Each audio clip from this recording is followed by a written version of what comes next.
grandfather had this saying to me, and he would look at me and he would go, things are going to get tough at times. He goes, what matters is how you get up and dust yourself off and get after it again. He said, because every time you fail and you get up again, you're one step closer to being where it is you want to be. So are we going to make mistakes while we're doing this? Absolutely. Are we going to look back at some point and go, man, I can't believe we did that? But right now we're in adaptability mode, and we got to adapt to everything they're saying every single day, and it changes. Count on you. I pray for you. There are blessings in what you're doing because you are working with the future of our country. Now I want to talk to you tonight about dream makers. Now I just had a book about dream makers I wrote, and it came out last month. And so I want to talk about that topic tonight because it entails, from the movie on, for 20 years, people went, we love the movie, we love your story, we love Dennis playing you, but what have you done since baseball? And since baseball, there's been a lot. So we're going to talk real quickly about some of that stuff, just so you know, we can overcome way more than we think we can. Now, as a young kid, as a military brat, my father was physically and verbally abusive. I never knew where it was going to come from, but it came, and I tell audiences everywhere, the bruises go away. It's the words that stick with you. And for a long time, those words stuck in my head. You're not good enough. You're not smart enough. Why do you even try? My favorite one that I heard every day is children are to be seen and not heard, every single day. And so as a kid, I didn't talk ever. He was big. He was scary. He was mean. He was supposed to be bringing me up in the best way possible. And maybe he was in his own way, but it was not a good situation between my father and myself. So while I'm talking about dream makers, I'm going to run through a few dream killers just to let you know what I've been through. And at the end, if you guys want to ask me questions, I'll answer anything you want to. First dream killer was my father. You're not smart enough, why study? You're not good enough, why try? So I tried to outdo everything he ever told me I couldn't. And the one place I knew I could do that was in between the white lines of a ball field. Whether it be football, basketball, baseball, track, it didn't matter.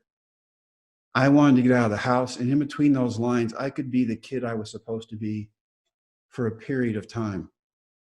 And I relished those times. That was also my identity as a kid, since I didn't study because you're not smart, so why study?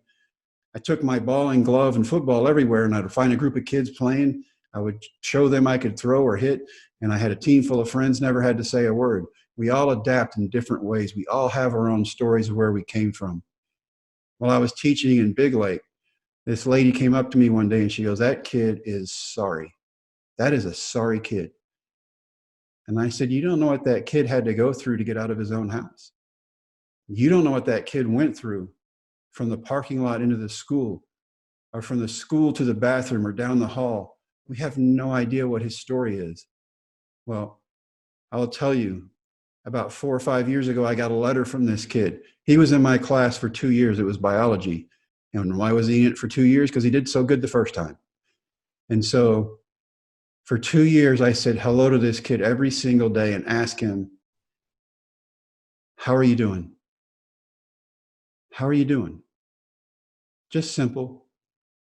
So I get this letter 4 or 5 years ago, and this guy owns his own oil company, has a wife and 3 little girls, and tells me because of me, he turned out well because I asked him how he was every day and he knew I cared.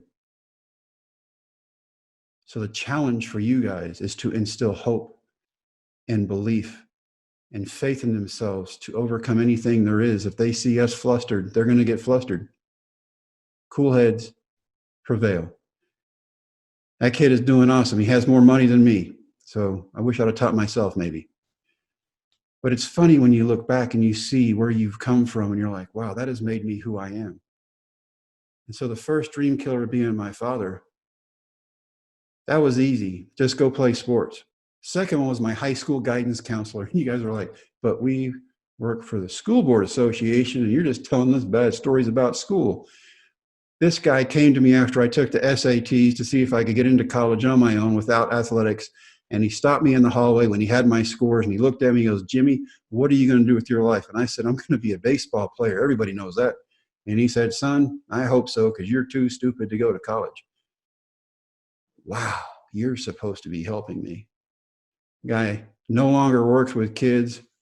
He's no longer a counselor. Last I heard a long time ago was that he worked in a movie rental store and he was renting the movie about my life to other people. Dream killers come in all shapes and forms. Know who you have around you. They want to see you fail. They've either tried to do something in their lives and failed at it, or they're too afraid to try. If they can drag you down to where they are, they feel better about where it is they are. And when I get into my kids and I talk about my high school kids that I taught, it even went with that. Kids who are talking you into not doing your homework. Let's don't go to practice today. We don't need to practice. We don't need to show up. We don't need to keep our word. We don't need to have manners. We don't need to have character. We don't need to have integrity. You see, dream makers are who you want on your team because they want to see you succeed no matter what. So if you surround yourself with the best, you'll be the best. The dream makers, the people who have saved my life, the reason I'm sitting here. The dream killers, they just urge me on. Later on, after that counselor had talked to me and I'd bombed out of minor leagues the first time, I went back to college and made straight A's. So let's not predict somebody's future just because of their behavior right now. Who they are now is not who they will be.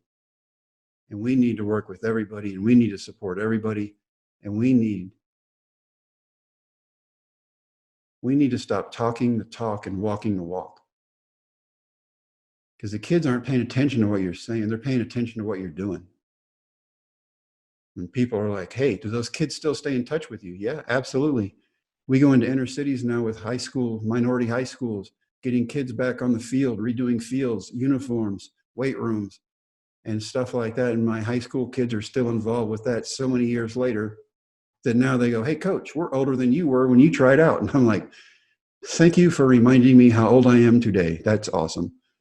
But they're having kids and I'm having fun watching them grow up. And they're teaching their kids things that I taught them. And I taught them things that my grandparents taught me.